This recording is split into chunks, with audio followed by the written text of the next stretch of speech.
how you guys doing? Welcome in here, Kurt Magoosh and Slaughterhouse Sports, and we're going to take some time tonight, and I'm going to give you all of my predictions for all of the college coaches that just got hired in this cycle, and we have so much really to catch up on.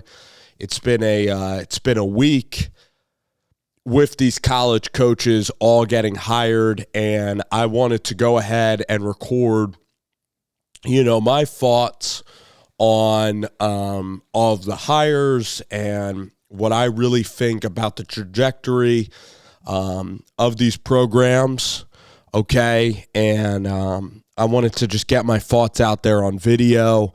I haven't done a video in a long time, so I wanted to take some time now to kind of record my thoughts and put it all down here on the video. So that's what I would prefer to do.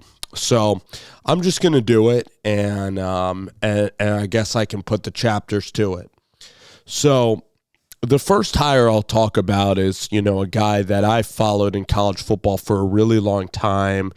And if I could work on any staff in the country, it would be Arizona State. And that's Kenny Dillingham. I mean, this guy is just so infectious with his energy for football. Ever since 21 years old, he wanted to be a coach. And I think he's in a relentless pursuit of relationships. So I really think that offensively, Kenny Dillingham is modern. He never stops learning. He's going to push the boundaries of offensive football. So I believe that Kenny Dillingham can build a product of offense. Now, Brian Ward is going to be the defensive coordinator at Arizona State. He's from Glendale, Arizona, so that's very good. Charlie Rhule was Kenny Dillingham's high school coach, and then Charlie Rhule went on to be the special teams coordinator at Cal, and then he also took Vince Amey, and Vince Amey is a guy that was on the staff, I believe, at Cal, and so was Bo Baldwin. Bo Baldwin was a guy who was at Eastern Washington for a while. He wasn't that good as an OC at Cal, but I think Bo Baldwin can really help out Kenny Dillingham along with a veteran defensive coordinator in Brian Ward. So I do happen to like those hires. I like that Kenny Dillingham stays loyal. Like Charlie Rhule is a loyal guy, Vince Amey is loyal, and Sean Aguero, who is the interim coach there, is now going to be helping out that Arizona State recruiting staff. So I really like that they're going all into NIL. I like that they're going to recruit Arizona, and they're going to keep the best players in the state. I think that Sun Devil football is going to be fun. I think that Kenny Dillingham is perfect for this day and age of college football where social media is very prevalent. And I believe he'll create a really exciting offense. And he is definitely going to be a coach that players are going to enjoy playing for, specifically on the offensive side of the football. The biggest concerns for Kenny Dillingham, my biggest concern is defense. I want Kenny Dillingham to also have an attacking defense, and I also want I want Kenny Dillingham to also pay attention to defense, because Scott Frost, some of these offensive minds, they don't pay attention to the other side of the football. So I think it is crucial for Kenny Dillingham to surround himself with Brian Ward and Vince Amey and also attack the defensive side of the football. And Arizona State right now is a good program, but it's going to take like a couple of years to really get it humming.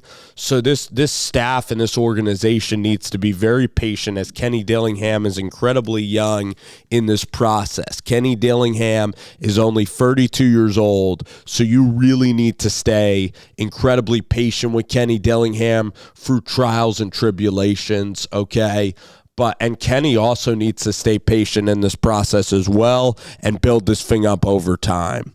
But the thing that I also really love about Kenny is that I love that Arizona State is the destination job, that no matter what's going to happen with conference realignment, no matter what's going to happen at Arizona State, Kenny Dillingham is going to be probably a Sun Devil for life, and hopefully they have the resources and the money to pay him for that. But I believe that the reason why he's going to say a Sun Devil for life is because him and his wife are from Phoenix. Kenny's a Phoenix guy. He's a Phoenix kid, and now he's a Phoenix human being. Arizona is home to Kenny, and this is where he wants to raise his family and spend the rest of his life, because he is an Arizona guy, and that's why Arizona State is home.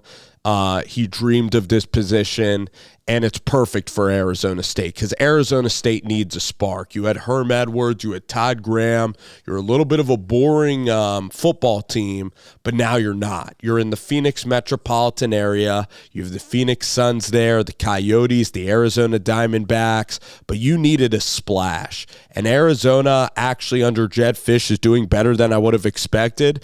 But Phoenix, Arizona is definitely a place where you can recruit. Tucson is much, much harder to actually recruit to. Tucson's a smaller town. It's a lot more south. And Phoenix is close to LA. It's close to San Diego. It's a big hub, big time city, big market. But the city of Scottsdale, like, I've been out there, it's a tremendous lifestyle. Like, you can golf, you can be swimming in pools all the time there. I mean, it is a great spot to recruit at. And I love that Kenny Dillingham invited his former college coaches there. So Kenny's going to bring excitement. He's going to bring offensive expertise. He's going to bring recruiting, relentless energy. I don't see negatives with this hire. They needed a big-time splash hire, and they got it.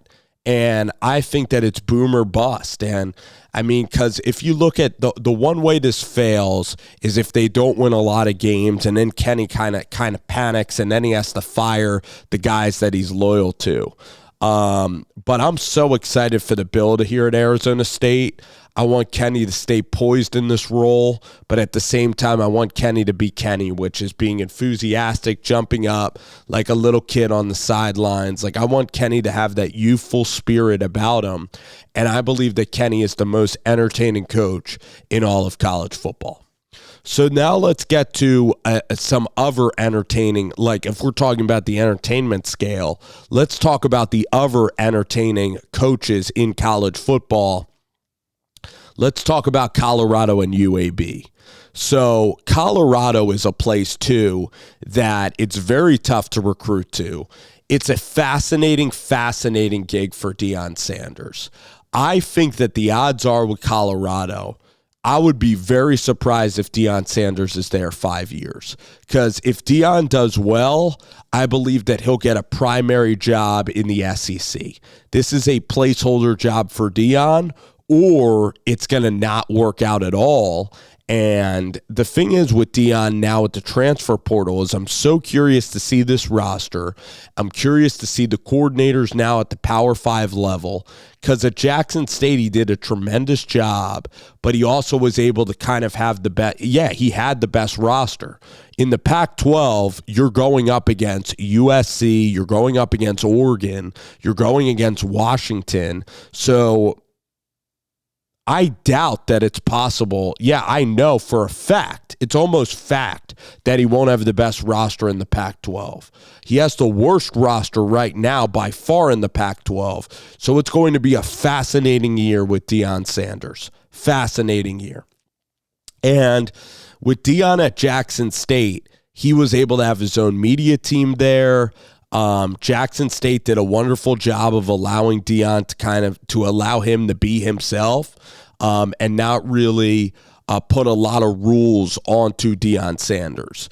And for Colorado, who really needs a boost, who hasn't been relevant in 20 years, this is a good swing for Colorado. It is. They tried to go with Mel Tucker, but then Mel Tucker went to Michigan State, and it ended up being a good move. So if Deion has big-time success, then you know what kind of amazing coach he is. If it doesn't work out at Colorado, he gets a really good pay anyway. The fact is that Deion is now, I'm excited for this for D. I'm excited as a fan for this, because if he went to USF, South Florida, like if I was really, like if I knew Deion personally, South Florida, you have a higher chance of winning because you're in the American Conference, you're right there in Tampa, and you're right in Florida, you're right in your backyard because you grew up in and around, I believe, Fort Myers. So you grew up in Tampa, Florida. And there's so many great players there. But for Deion Sanders now, you look at Denver, Colorado, the state of Colorado is not producing a lot of football players. It's not. And that's not an offense. There's really good players from Colorado, like the McCaffreys. I'm sure you can find tremendous players from Colorado, but it's not many. It's not many. And Colorado's kind of in Big 12 country. It's near Nebraska. It's near Oklahoma. They were in the Big 12 for so long. I know that Utah is near Colorado, so it's a Midwest, kind of the Rocky Mountains there. Recruiting is so damn hard at the University of Colorado. This is one of the hardest. This is, I believe, like the hardest job in the Pac-12 by far. It's one of the hardest jobs, I believe, in actually the entire country, because you have to travel for all these games. It's so hard to recruit. So now you're really putting it to the, like Deion Sanders I give him a ton of credit, because he's really taking on a massive challenge. At Jackson State, he was the king of HBCUs, and at Colorado, he's going into a really tough situation. And the reason I really like this is because with Deion Sanders, this is what I really want to see.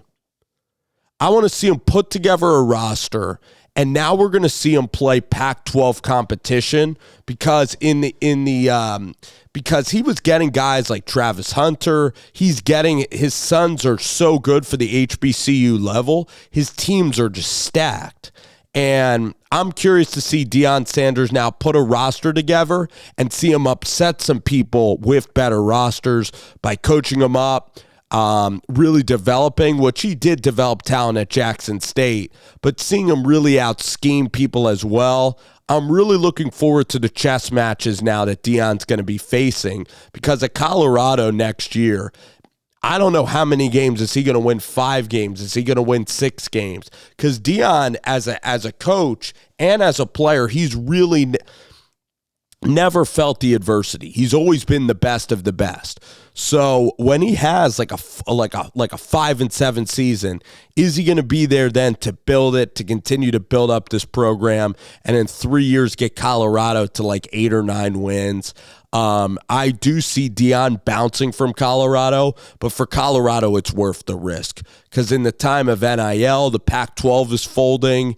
They've been an irrelevant team and an irrelevant college, and they needed a boost. And this is just a big-time move by Colorado. It's actually the opposite of Georgia Tech.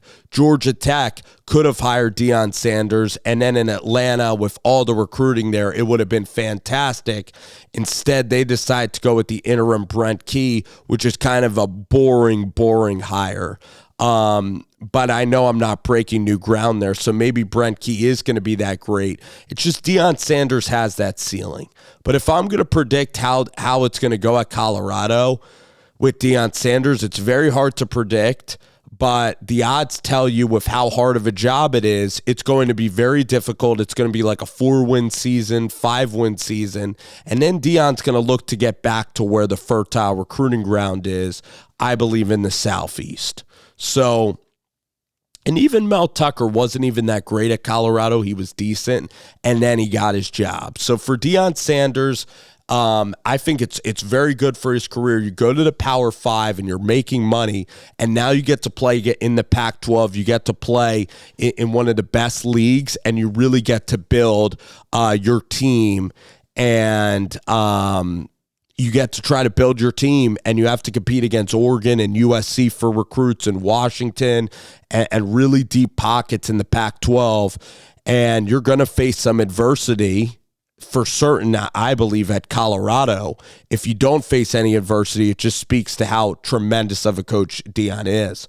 So I'm very excited. I think Deion's going to move on in a couple of years. I think he'll do okay at Colorado, actually. But I don't see it being like, if Deion ever takes it to 10 wins, I'll admit right now that I do not see that happening at Colorado because the recruiting isn't that great. At USF, I think that the spot would have been great for Deion Sanders, and he would have won huge. I think at Florida Atlantic, like Lane Kiffin, he would have won big.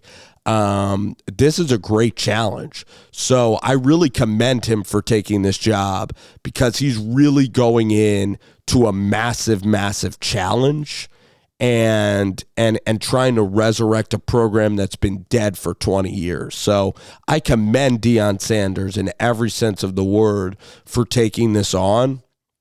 And what he did for the notoriety for HBCU colleges was nothing short of spectacular. And I really think that now HBCUs are in a much better place because of the work that Deion has done at Jackson State University. But it's going to be massively, massively fun and interesting along the way. No one carries a room. There's no better presence in college football than Deion Sanders now. Trent Dilfer at UAB. I'm a huge fan of Trent Dilfer. Think that he has unbelievable offenses. I'm always a proponent of, like, when John Lynch got hired from TV, like I like teams that make splash hires like this one. So I like that they go out and get Trent Dilfer, and he built it at Lipscomb University. Now, if Trent's successful, he's going to bounce on from UAB, but at the same time, UAB has been really good with Bill Clark, and they've come back from the dead with Bill Clark. So it is a little bit risky because UAB is one of the best programs, and I think that they're going to the American Conference. I think that this hire is actually an A+. I think that Dillingham at Arizona State, I don't think that their defense is going to be that incredible. I see them being, ironically, just like Mike Norvell in Florida State, that being a really good hire. I think Trent Dilfer can make the difference. I think that UAB can be elite. I think offensively, Trent Dilfer knows what he's doing. I think that the offense is, I think there's no better quarterback developer than Trent Dilfer. I think he's a star at this job, and I'm so glad that the coaching community has Trent Dilfer. So I'm a huge fan of his. He's going to scheme things up for the quarterback. He's going to give them layups. He's going to play it to their strength, and he's not a guy that is tied to a system. So I know Trent Dilfer talks a good game on air, but I'm all in on this UAB hire. I think it's outside the box, but I think it's a brilliant hire by Mark Ingram and UAB. So there's so many hires I really love in this cycle. I believe this can be a legendary cycle. Matt Rhule to Nebraska, I think, is a perfect hire. So just like Trent Dilfer, I'm going to put Dillingham in this list. I believe that Matt Rhule to Nebraska is a perfect hire. I believe that Matt Rhule is going to build it. They're going to play physical football in the Big Ten. They're going to run the football. Matt Rhule's going to recruit really well. He's very balanced on the offensive and defensive sides. The one concern is he doesn't actually have the upside of Kenny Dillingham or of Deion or of Trent Dilfer in terms of explosive offensive tendencies. Like, his offenses have been capped. But for Nebraska, developing the lines of scrimmages, this is a perfect fit for Matt Rhule, because Matt Rhule now in the college game in the Big Ten, it's a line of scrimmage league, Wisconsin, Iowa, Illinois, the Big Ten West specifically. Who else is it? Northwestern. So you're going to be playing games in the rain. You're going to be playing games. It gets cold in October and late October in the Big Ten. And for Matt Rhule, a New York guy, the Midwest is actually going to be a great spot for Matt. The relationship he has with Trev Alberts, it couldn't have been a better match. I believe Matt Rhule and Trev Alberts. So once again, I love this hire. It's a safe hire too. I think that this is a really good hire for Nebraska. So now it's time to go off the beaten path and and actually give out like grades and coaches that I don't necessarily love, or maybe coaches I don't love more than a lot of people. So Charlotte, they hire Biff Poggi. This is a guy who put St. Francis together. Charlotte's been a really tough job. I just believe like Biff Poggi's a guy that doesn't have a ton of college experience. He's an older guy. I'm not sure he's going to put it together at Charlotte. I just think, you had Will Healy and it didn't really work out, and it's sad for Coach Healy. Never could get his offense, never really had a team identity. So the Biff Poggi hire, I would have went with like a coordinator or a wide receiver coach or somebody else, like maybe even Cadillac Williams or a wide receiver coach. But I guess that since Will Healy didn't work, it's just Charlotte's been tough, and now they don't really have an identity. So that's a very tough place to win. Tom Herman going to Florida Atlantic University. I think Tom Herman's all right. He did a nice job at Houston. So I think he maybe discovered some things. But is Tom Herman really going to love being at that level? How genuine, how interested is he going to be in Florida Atlantic? I really have questions about how long he's going to want to be there and just how much dedication he's going to put into this FAU program. I mean, for Florida Atlantic, it's a name hire just like Taggart.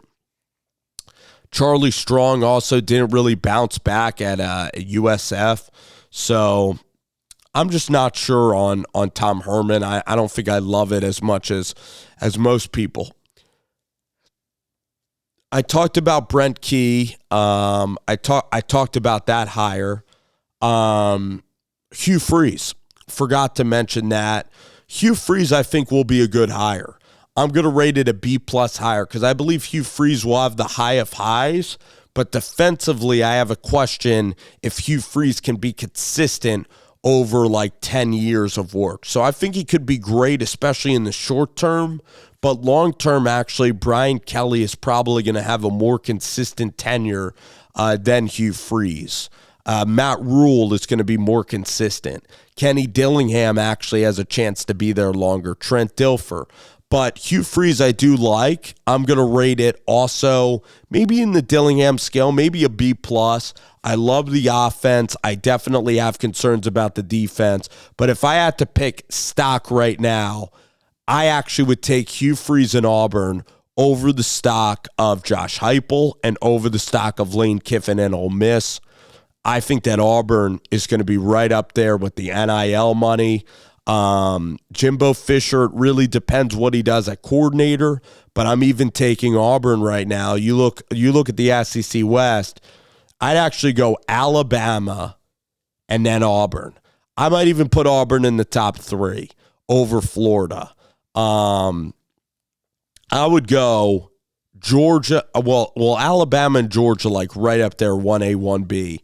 But then I'd maybe go Auburn, and then I'm actually going to go with LSU with Brian Kelly, what he's doing. Then you get Jimbo Fisher and Texas A&M, and then maybe the University of Florida. South Carolina, like Shane Beamer's really coaching in an incredible way. Those wins at the end of the season were something super, super special. So I like Hugh Freeze. I think that the offense, quarterback development, I've always liked the quarterbacks that Hugh Freeze has had. From Bo Wallace to a guy like, he had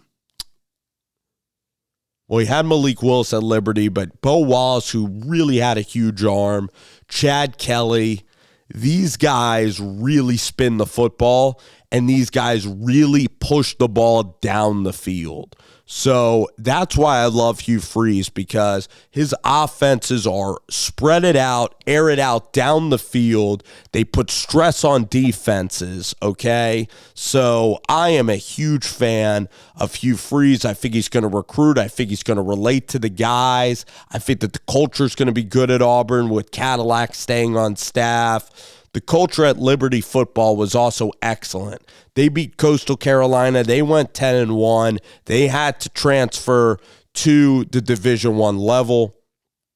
So, and now Jamey Chadwell is trying to take his staff and go up to Liberty, where I believe maybe the facilities and things, maybe it's a more organized place than Myrtle Beach. It's a complete culture change for Jamey Chadwell, but I am also a huge fan of everything Coach Chadwell. So this entire coaching search, I mean, so many guys that I like got hired. It's such an entertaining circle of coaches. Luke Fickell at Wisconsin got hired. He's been solid.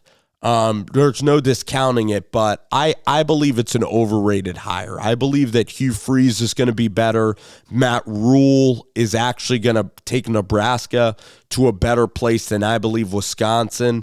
The offense that Fickell likes to run, I don't think it's going to have the consistency and the explosiveness that it needs to have.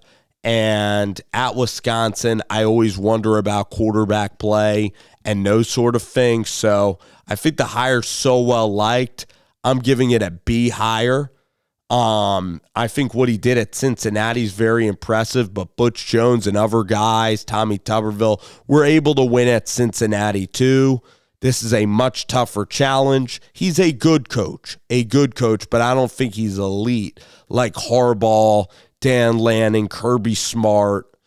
I'll tell you, out of this cycle, let's talk about the guys that can really change the game. Hugh Freeze can win it. If he wins a national championship, he will change the game at Auburn. But I have concerns about long-term sustainability. In terms of the guys that I think can really have long-term sustainability, it's Matt Rhule, number one. I think he could stay in Lincoln a long time and really build that thing and really be a legend, be excellent in Lincoln. I believe that that's the best hire of the cycle long-term. Kenny Dillingham, Arizona State, the fit and everything there. It's either going to bomb or it's going to be fantastic. And Kenny Dillingham knows Arizona State. I just don't want it to be like Chad Morris. The staff is all guys that Dillingham knows, so he needs to kind of challenge himself a little bit. But I believe that you have long-term sustainability there. And then you look at Auburn with Hugh Freeze.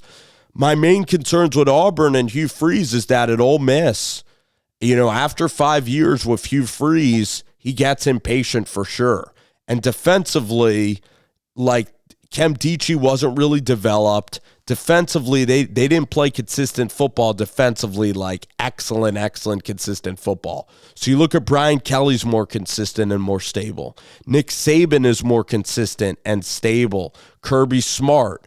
Even Shane Beamer's building something that I believe is consistent and stable. So Napier's attempting to be stable. I'm still not sure on that. Hugh Freeze, the highs, I think, are going to be there.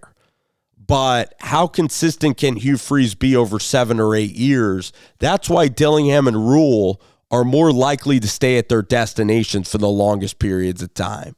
Alex Golesh, I don't like the hire either. Josh Heupel was good at UCF, but he was okay there.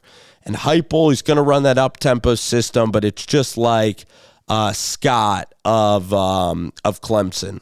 It's just another coordinator, and I think he's all right, Alex Golesh, but it's a really tough job. I think you need to be an amazing recruiter. And then Deion at Colorado, I would be stunned if he's at Colorado a while. Either he's not going to win and he's not going to enjoy the job, or if he wins, it's a stepping stone job. It just is, in my opinion.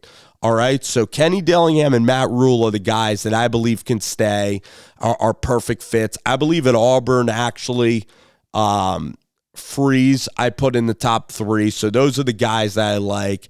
I said Dilfer would be excellent at UAB, but then he's going to bounce. Jamey Chadwell. So those are my top 5.